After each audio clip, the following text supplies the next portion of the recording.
Today, I have a 1996 Toyota HiAce Firetruck. This one just completed its maintenance and it's ready to ship out to the USA.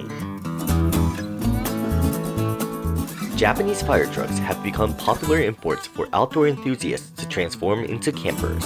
The one you're seeing is a modified 4th generation HiAce truck, which was on sale from 1995 to 2001. This one has 4 doors, a diesel engine, and is part-time 4-wheel drive. Starting with the front, you have the cherry blossom, which is the symbol for the fire department's volunteer corps. This is different from the state-run fire department, which uses a snow emblem. As you can see, the headlights are situated quite low. This is to prevent blinding opposing traffic, although it does feel a bit extreme. Up here, you have stickers which I think are really cool. Not so cool are these smudged off logos. I will repaint these, but the next owner is changing the color, so it's being left as is. The length of this fire truck is about 4.7 meters long. The biggest difference between this and the stock one is that step in the rear. This HiAce comes in at about 2.2 meters tall. With all the hoses and everything, it's quite imposing. Now imagine though, if you lifted it up. The official payload capacity is not listed, but should be around 850 kilograms. This is a 4-door model and can carry 6 passengers inside, whereas the 2-door models can only carry 3 passengers up front. This HiAce is part-time 4-wheel drive with manual locking hubs.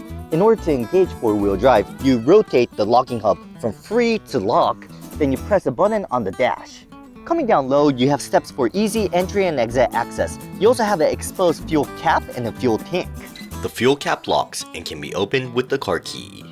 We replaced the old exhaust with a new one better suited for camping, as the longer pipe will not blow smoke into where a camper box may be installed. We then fitted an extension for added flexibility. If the next owner removes the step, they could keep the exhaust as is. They can also rotate this sideways, remove it, or cut the muffler shorter. As you move on back, you begin to notice that the original body is in excellent condition while the modified areas are rusting pretty poorly. Typically, I will get the rust treated by grinding it out and layering it with a new foundation, then repainting it. However, since a box will be installed in its place, we're also leaving this in its present state. This is officially an 8-seater, 3 in the front, 3 in the middle, and 2 in the back. There aren't any seatbelts, but there's plenty to hold on to. Now let's lower the pump. You first fold up the rear seats, then the pump comes down with the rail for easy access. This employs a 2-stroke engine, which is basically a simplified engine when you need something with few parts, lightweight, and lots of power. The fuel comes in here. One of the characteristics of a 2-stroke engine is you actually mix the gas and oil together rather than separately like you do your typical car. To operate the pump, you follow the numbered steps. Easier said than done. Once the engine is warmed up, you use this lever to control the water pressure, basically how much water you want to suck in and discharge. This knob controls the throttle speed, while this valve controls how much water you shoot out.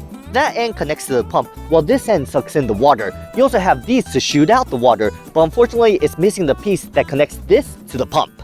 If you're wondering, the engine does not start. The shipping company specifically said that I cannot load this onto the truck when it ships out. Anyone need a pump?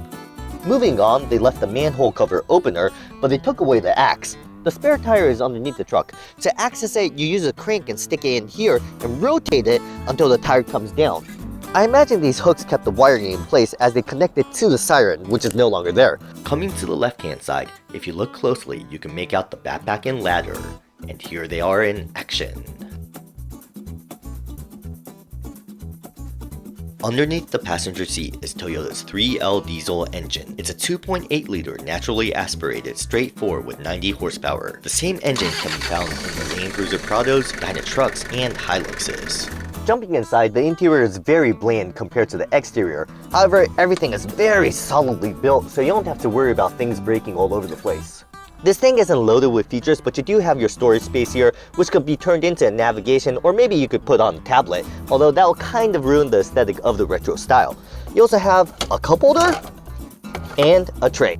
What lacks in color, it does somewhat make up for with these cool levers. You have your parking brake, your shift lever, and your 4-wheel drive high-low. The gear stick can be moved out of the way by lifting it up and folding it down. Jumping to the back, it's a bit cramped and these seats are really upright. It's nowhere near as comfortable as the HiAce wagons. But if people do complain, just remind them that they're in a freaking fire truck. The second row bench can be folded up for more interior storage space. From there, you can access the battery that's underneath the truck. The front passenger seat can also be folded forward. There's a knob next to the steering wheel to warm up the engine. This could be useful in cold weather and for generating external power. Although no longer connected, these switches likely control the siren and other emergency devices. However, this backup beeper switch is functional and annoying. Alright, let's go for a drive!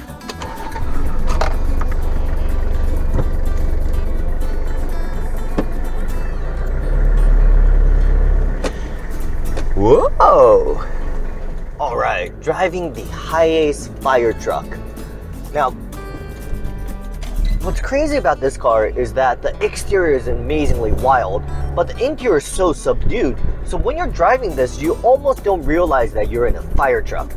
Getting up to speed, I mean, I'm in 4th gear right now, it shifts gears rather smoothly. It doesn't even drive like a truck in my opinion.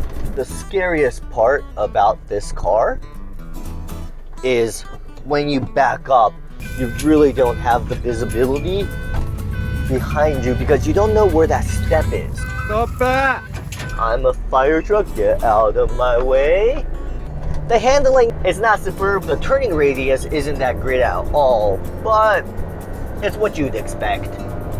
What really amazes me about this driving experience is not only are you in a fire truck, you're in a fire truck that's 25 years old.